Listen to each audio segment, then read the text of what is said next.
안녕하세요. 20년도 농업직렬에 합격한 김혜원입니다. 저희 공부 기간은 1년 6개월입니다. 과목별 점수는 국어 80, 영어 65, 한국사 85, 재배학 90, 식용작물학 70, 거기에 가산점 3점을 더하여 81점에 합격하였습니다.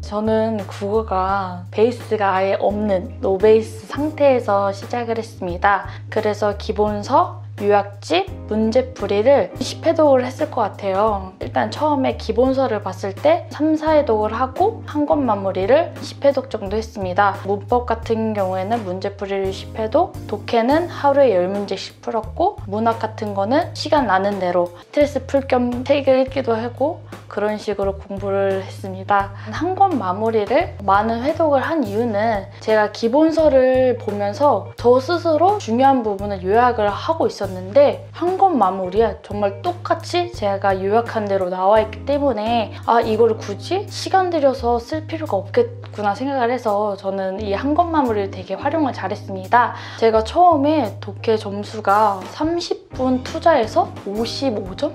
그랬어요, 여러분. 근데 제가 이 파트를 어떻게 극복을 했냐면 매일마다 꾸준히 독해를 하는 게 정말 중요하다고 생각을 합니다. 그래서 아침에 10문제씩 내가 10분 안에 몇 문제를 푸는가 이걸 확인을 하고 좀 더 빠르게 볼 건 보고 버릴 건 버리는 식으로.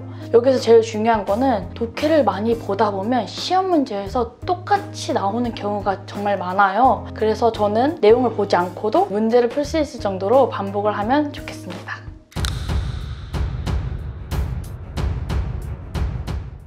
저는 영어가 다 어려웠습니다. 저는 처음에 공무원을 준비할 때 영어 하면 이동기 선생님이라고 해서 무작정 이동기 선생님의 커리큘럼을 따랐습니다. 이 이동기 선생님이 커리큘럼이 나쁘다는 것이 아니라 저처럼 정말 기본기가 아예 없는, 저는 분사가 뭔지도 몰랐거든요.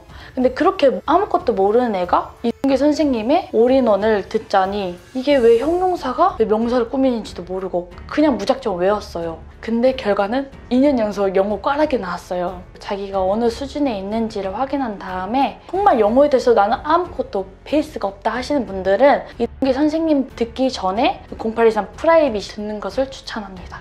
정말 아무것도 모르시는 분들은 초등학교, 중학교 영단어부터 나는 이걸 볼 과정이 없어, 나는 공무원 영어부터 하겠다 이런 분들은 다 꽈락 맞습니다. 이거 정말이에요. 독해가 안 풀리거든요, 단어를 몰라서. 그렇기 때문에 단어 같은 경우에는 중학교, 고등학교 수능 영단어, 그 다음에 공무원 영단어, 그리고 마지막에는 영단어 관련된 문제집을 반복해서 푸는 것이 꿀팁이고, 문법 같은 경우에는 이 커리큘럼을 잘 따라간다면 잘 성적을 받을 수 있을 거예요. 근데 어찌됐든 간에 영어는 무한 반복이고 암기입니다. 영가 스파르타를 다니면서 가장 기억에 남는 저의 공부 비법이라고 하면은 첫 번째, 여기는 영단어랑 두 번째, 모의고사가 정말 좋습니다. 영단어는 여러분이 이제 영어 단어를 이제 선택해서 학원에서 거기에 맞게 학습지를 제공하는 건데요. 저 같은 경우에는 이동기 3천자를 선택을 하면서 공부를 했는데, 만약에 여러분이 오늘 하루 동안 이 영단어를 다 외워야 되는데 못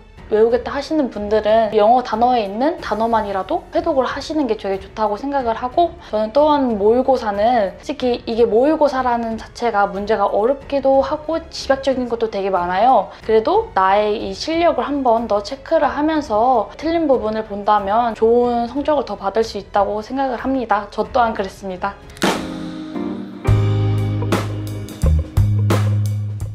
그리고 한국사 같은 경우에는 저는 따로 모의고사를 풀지 않았어요. 그 이유는 기출문제만으로도 저에게 너무 벅찼기 때문에 저는 필기노트를 10회독 이상을 하고 기출문제도 10회독을 하면서 그렇게 85점이라는 점수를 맞았습니다. 저는 한국사를 공부를 할 때 아무도 없는 장소에 가서 앞에 있는 학생을 가리킨다고 생각을 하고 가르쳐주는 그런 방법을 택했어요. 그냥 내 옆에 있는 공부하는 사람이 나의 학생이다 이런 생각으로 옆에서 가르치는 형태로 한다면 저는 그게 더 되게 도움이 많이 됐거든요. 누군가를 알려줘야 되면 내가 더 잘 알아야 되니까. 그래서 그렇게 저는 그런 학습 방법으로 공부를 한 것 같습니다.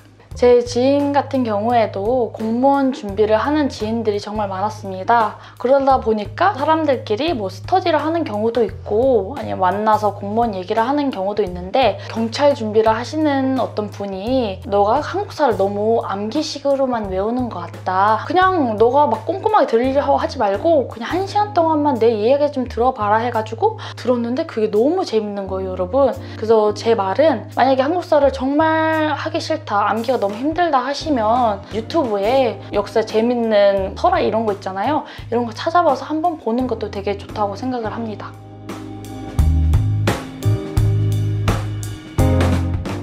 재배학 같은 경우에는 기본서를 한번 보고 그리고 문제풀이로 바로 들어갔어요. 문제풀이는 제가 10회독을 넘게 했어요. 왜냐면 기본서를 보고서 문제를 풀려니까 이게 기본서에 나왔던 문제인가? 라는 생각이 들거든요. 그래서 저는 문제풀이를 10회독을 넘게 하면서 그 시험 문제에서도 한 70%는 똑같은 문제가 나옵니다. 계속 반복한다는 거죠. 그래서 저는 이 10회독 넘게를 하면서 저절로 외워지는 것도 있고 문제 유형이 되게 비슷하게 나오기 때문에 쉽게 맞아가지고 점수도 높게 나왔습니다.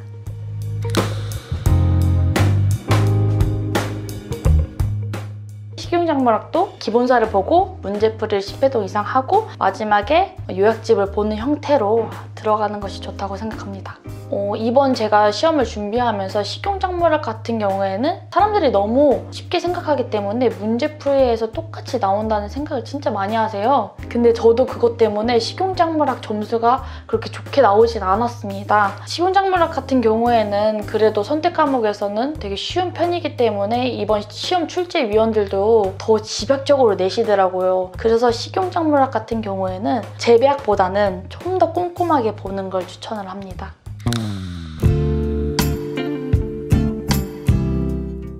저는 노량진에서 6개월 동안 공부를 한 뒤에 배재대학교 도서관을 등록해 5개월 동안 혼자서 공부를 했습니다.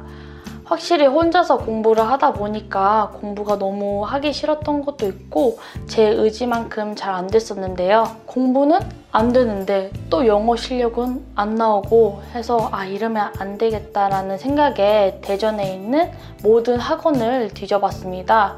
저는 제일 중요시한 게 1번이 영어, 2번이 나를 관리해줄 수 있는 관리였기 때문에 이 모든 거를 되게 조화롭게 어울릴 수 있는 학원을 찾아봤는데요.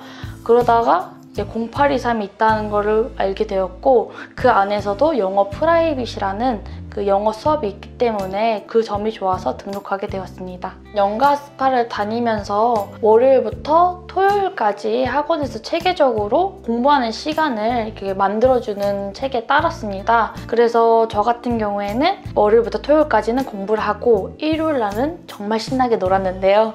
또 이 안에서 월요일하고 토요일을 어떻게 시간 분배를 했냐, 연가 스파르타는 8교시로 나눠져 있습니다. 저 같은 경우에는 1교시에는 이 시간이 배분이 1시간 한 10분 정도 되기 때문에 이 시간에 독해 10문제를 최대한 10분 안에 푸는 걸로 연습을 했으며 1교시는 문법을 공부하고 2교시에는 국어에 관련된 독해나 문학 등을 공부했습니다. 3교시에는 한국사, 전근대사, 4교시에는 현대사, 그리고 5, 6교시에는 영어를 했습니다. 6교시 같은 경우에는 저녁 시간이 껴져 있기 때문에 시간이 짧습니다. 저는 그래서 5교시에는 문법을 공부하고 6교시에는 단어를 공부를 했습니다.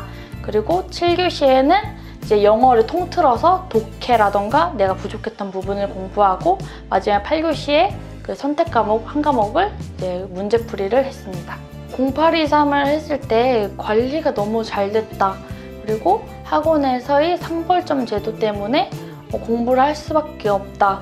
이런 얘기들이 정말 수두룩했는데요. 진짜 와서 보니까 정말 선생님들이 매 시간마다 정말 철저하게 관리를 해주셨고 그 덕분에 저도 이제 공부를 열심히 하게 된 계기가 됐습니다.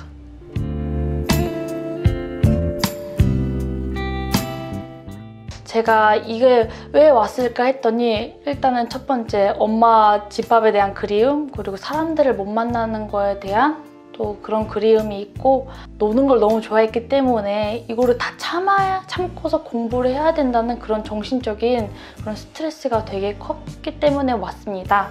슬럼프 극복 방법은 저는 정말 놀 때 신나게 놀자였습니다. 친구를 만나도 되고 맥주 한 잔을 하고 싶다 하면 맥주 한 잔을 해도 되는데 단 뭐 자기가 다음날 지장에 안 미칠 만큼 정말 좋았던 게 영가 스파르타에는 휴가권 2개랑 휴식권 5개가 있어요, 여러분. 저는 그걸 정말 야무지게 잘 썼습니다.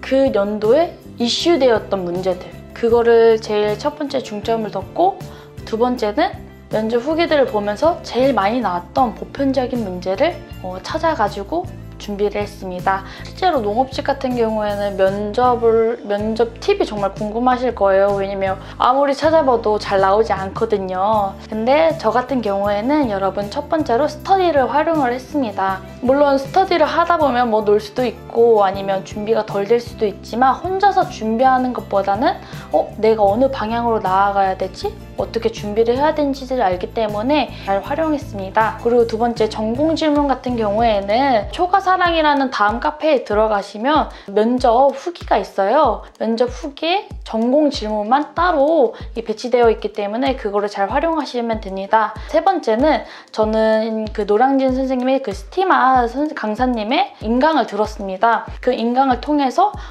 이렇게 답변을 해야겠구나를 알게 되었고, 그 과정에서 저만의 마인드맵을 만들었어요. 고등학교, 중학교, 대학교 졸업했었던 그 생활기록부 다 꺼내가면서 내가 어떤 활동을 했고 내가 이런 걸 되게 좋아했구나를 하나하나 적으면서 점점 스토리를 채워나갔던 것 같습니다. 마인드맵 활용법이라고 하면 나를 기준으로 나의 성격, 내가 어떤 활동을 했는지, 내가 취미는 어떤 건지, 내가 어떤 분야를 제일 자신 있어 하는지를 되게 다양하게 나누세요. 고등학교나 중학교 때 했던 마인드맵 쭉쭉 뻗어나가는 것처럼 만약에 내가 취미를 했다면 취미에서 운동인데 어떤 운동? 달리기. 내가 왜 달리기를 좋아하지?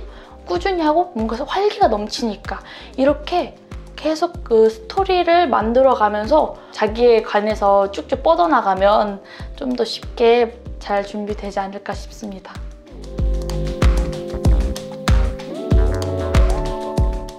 저는 완전 노 베이스였습니다. 그런 저도 합격을 했습니다. 모든 수험생 여러분 자신감을 갖고 공부하세요. 감사합니다.